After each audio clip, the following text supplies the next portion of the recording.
Hi guys. I hope आपका paper बहुत ही awesome गया होगा।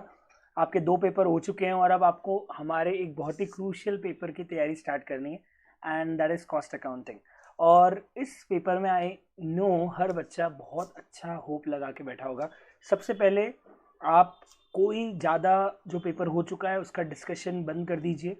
अपने दोस्तों से अपने फ्रेंड्स से मैसेज में ये पूछना बंद कर दीजिए कि कौन से क्वेश्चन का आंसर क्या होगा या तेरा कंपनी लॉ का या अकाउंट्स का पेपर कैसा गया। जस्ट फॉरगेट एवरीथिंग और आपको बस तीसरा पेपर दिखना चाहिए, क्योंकि इस तीसरे पेपर में आपके पास बहुत अच्छे मार्क्स स्कोर करने का ऑप्शन है।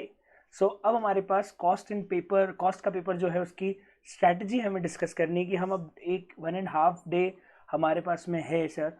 अभी हम 7 बज रहे हैं अप्रॉक्सीमेटली, मतलब 7 बजे तक आपको वीडियो मिल जाएगा। तो अप्रॉक्सीमेटली 7 बज रहे हैं सर, हम लोग थोड़ी देर रेस्ट करके फिर पढ़ना चालू करेंगे। तो कैसे पढ़ें वो अब आप हमें बता दो। सबसे पहले मैंने ये मार्क्स का एक पूरा का पूरा मई 22 तक का वेटेज यहाँ पे आपके सामने रख दिया है। तो अगर आप देखेंगे तो 10 मार्क्स के क्वेश्चन आने वाले चैप्टर्स कौन कौन से हैं सर। कॉस्ट शीट है, प्रोसेस कॉस्टिंग से बहुत ज़्यादा क्वेश्चन आते हैं, marginal, standard costing, activity based costing.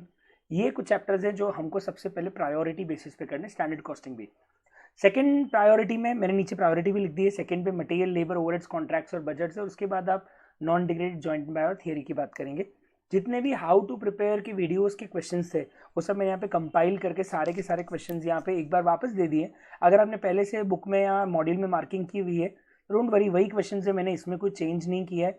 जो भी हाउ टू प्रिपेयर के क्वेश्चन मैंने आपको हर वीडियो के साथ दिए थे वही सारे क्वेश्चन यहाँ पे एक साथ मैंने कंपाइल करके भी आपको दे दिए हैं।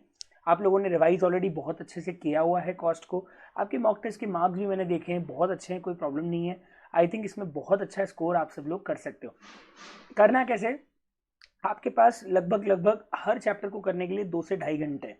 फिर भी मैं आपको बता दूं कि अभी अगर आप 8 बजे से बैठ रहे हो तो try to cover 3 chapters till midnight और मे बी लाइक 1 o'clock 1:30। अगर आप 1 डेढ़ बजे तक पढ़ते हैं तो 3 चैप्टर कवर करने की कोशिश कीजिए। स्टार्ट कॉस्ट शीट से कीजिए, कॉस्ट शीट कर लीजिए, एक स्टैंडर्ड कॉस्टिंग कर लीजिए, एक आप एक्टिविटी बेस्ड कॉस्टिंग या सर्विस सेक्टर कॉस्टिंग कर लीजिए। ये 3 चैप्टर का टारगेट अभी रखो। फिर कल मॉर्निंग में कोशिश करो कि अगर आप अभी 1:30 बजे सो रहे हो तो कल मॉर्निंग में 7 o'clock तक तो किसी भी हाल में उठ जाओ और जल्दी उठो। 5 घंटे की नींद लो एक बार में। और कल सुबह उठ के आप अगेन 3 चैप्टर करने की कोशिश कीजिए कल मॉर्निंग में 1 डेढ़ बजे तक। तो उसमें आप कौन कौन से कर सकते हो, है तो सारे ही प्रैक्टिकल, तो कोई भी पहले करो कोई भी बाद में करो, इट डजेंट मैटर। फिर भी process costing, marginal costing, activity based costing, overheads, ये पहले निपटा लो। अब उसके बाद दिन में थोड़ी देर रेस्ट कर लो, वापस से 1 डेढ़ घंटे की नींद आप ले सकते हो, क्योंकि आप रात को 5 घंटे ही सोए हो तो आपको कम से कम 1 डेढ़ घंटे की नींद वापस दिन में ले लेनी चाहिए। उस टाइम आप कर लीजिए जॉइंट एंड बाय, बजट और कॉन्ट्रैक्ट। तो मैं चाहता हूँ कि कल रात तक आपके पास लगभग 1 या 2 चैप्टर छोड़ के बाकी सब हो जाए। तो 1 या 2 चैप्टर जो लास्ट के लिए आप छोड़ सकते हो वो हो सकता है जॉइंट एंड बाय, वो हो सकता है जो लास्ट में करोगे वो नॉन इंटीग्रेटेड इंटीग्रेटेड भी हो सकता है। क्वेश्चन सभी से आते हैं तो करने सारे हैं। अब सर एग्जाम में क्या स्ट्रेटेजी फॉलो करनी है ये भी बता दो, थियरी का क्या करना है वो भी बता दो। अगर आपने थियरी पढ़ी है तो फटाफट 1 घंटे में शॉर्ट शॉर्ट में उसको रिवाइज करो। अगर आपने लेक्चर्स देख के करी है, नहीं करी है तो भूल जाओ। अपने को मान के चलना है वो 20 नंबर का थियरी वाला क्वेश्चन अपने को देखना ही नहीं है। बाकी 100 नंबर का प्रैक्टिकल आएगा, एक आध थ्योरी क्वेश्चन 5 नंबर का और आ जाए तो थोड़ा बहुत जो भी हो लिख के आ जाना। बाकी 95 मार्क्स तक का तो 100% प्रैक्टिकल ही आएगा। आप इतने सारे पेपर सारे उठा के देख सकते हो, 95 मार्क्स का तो प्रैक्टिकल मिनिमम आना है। तो अब अपने को 100 मार्क्स का ही प्रैक्टिकल सोचना है। एक आध क्वेश्चन अगर आ भी गया 4-5 नंबर का थियरी में तो कोई डिफिकल्टी आने वाली नहीं है। अब एग्जाम में आप क्या करोगे, स्ट्रैटेजी बड़ी सिंपल है। पूरा पेपर पहले ही पहले मत पढ़ो। नाटा सर ने आपको अकाउंट्स के लिए भी बताया होगा, पूरा पेपर एक बार में पढ़ने की जगह पहले 15 मिनट में आप शुरू के जो 4 क्वेश्चन आते हैं 5-5 मार्क्स के, उनको अच्छे से पढ़ के उनको बस एक दिमाग में ये कर लो कि कैसे उनको सॉल्व करना है। और बाकी पेपर को सिर्फ एक फटाफट गो थ्रू कर लो कि कौन कौन से क्वेश्चंस आए हैं। अगली बात, अपने ईगो को घर पे रख के जाना। अगर कोई 10 नंबर का क्वेश्चन ऐसा लग रहा है यार ये तो डिफरेंट है, ये थोड़ा नया है, तो उसको आखिरी में ही करने की कोशिश कीजिएगा। 100 मार्क्स का पेपर प्रैक्टिकल है, 90 मार्क्स का तो पहले पूरा सही करो, फिर अपने ईगो को सेटिस्फाई करने के लिए उस 10 नंबर के क्वेश्चन को ट्राई कीजिएगा। पहले आपको जो क्वेश्चन दिख रहे हैं कि हाँ यार ये तो क्लियर मैंने क्लास में किया हुआ है, उन क्वेश्चंस को पहले करने की कोशिश कीजिए। कॉस्ट में एक और चीज़ है, time management is very important. समय कम पड़ेगा, कोई क्वेश्चन में उलझ रहे हो, लग रहा है कि गलत कर दिया, स्किप दैट पार्ट।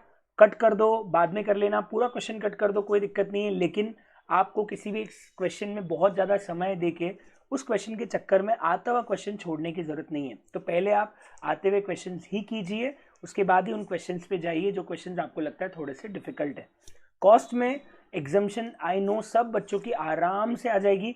कल का पेपर, परसों जब पेपर होगा उसका देखने के बाद मैं आपको ऑफकोर्स रिव्यू नहीं डालूंगा उसका, लेकिन एक मोटा मोटा आपको ये बता दूंगा कि पेपर में आप कितना आराम से स्कोर कर सकते थे और साथ में कितने आप आराम से उसको अटेम्प्ट करके आए होंगे। तो I think this is the strategy. मैंने एक और काम किया है, अगर आपने जो रिविजन कर रखा है तो कोई दिक्कत नहीं है, लेकिन कुछ बच्चे होते हैं जिनको नींद एकदम एग्जाम के एक दिन पहले उड़ती है और उनको लगता है सर मुझे कुछ फॉर्मूले की शीट मिल जाए ताकि मैं फॉर्मेट पढ़ के चला जाऊं। तो मैंने पूरे सारे फॉर्मूले की शीट, सारे फॉर्मेट्स, ये सब भी दे रखे हैं। अगर आप एक बार फटाफट गो थ्रू होना चाहते हो तो इससे भी गो थ्रू हो सकते हो। इससे आपको अल्टीमेटली सारी चीज़ों का एक समअप मिल जाएगा कि कौन से चैप्टर में कौन कौन सी मेथड्स थी, क्या क्या टॉपिक थे, क्या क्या पढ़ना था, कौन कौन से फॉर्मूले थे। तो ये भी अगर आप एक बार शीट फॉलो करना चाहते हो तो ये शीट एक बार फॉलो कर लेना।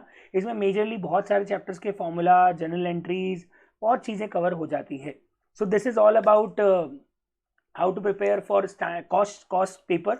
अब ध्यान रखना, हमारे पास जो 9 महीने हमने इतना समय पढ़ा है, अब उसी को प्रूव करने का समय आ गया है। तो बिल्कुल पैनिक मत होना। अगले 1.5 डे में बहुत शांति से, बहुत स्ट्रेटेजी के साथ प्रॉपरली पूरे कॉस्ट को रिवाइज कीजिएगा, सारे चैप्टर्स रिवाइज करके जाइएगा।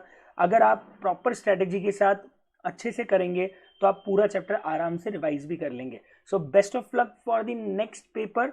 बहुत अच्छे से आप लोगों की तैयारी हो जाएगी। I know that, I am confident enough कि आप लोग बहुत अच्छा स्कोर एग्जाम में करके आओगे। So best of luck, good evening, पढ़ो, मज़े करो। अभी वैसे पढ़ने का समय है, एग्जाम बाद मज़े करना है, तो अभी सिर्फ पढ़ो पढ़ो पढ़ो और पढ़ने की स्ट्रैटेजी को अच्छे से फॉलो करो जो मैंने अभी आपको बताई है। Thank you, good day, enjoy, bye bye, thank you everyone. ये शीट जो है ये मैं नीचे डिस्क्रिप्शन में डाल दूंगा, तो इस शीट को आप डाउनलोड भी कर लीजिएगा। Thank you.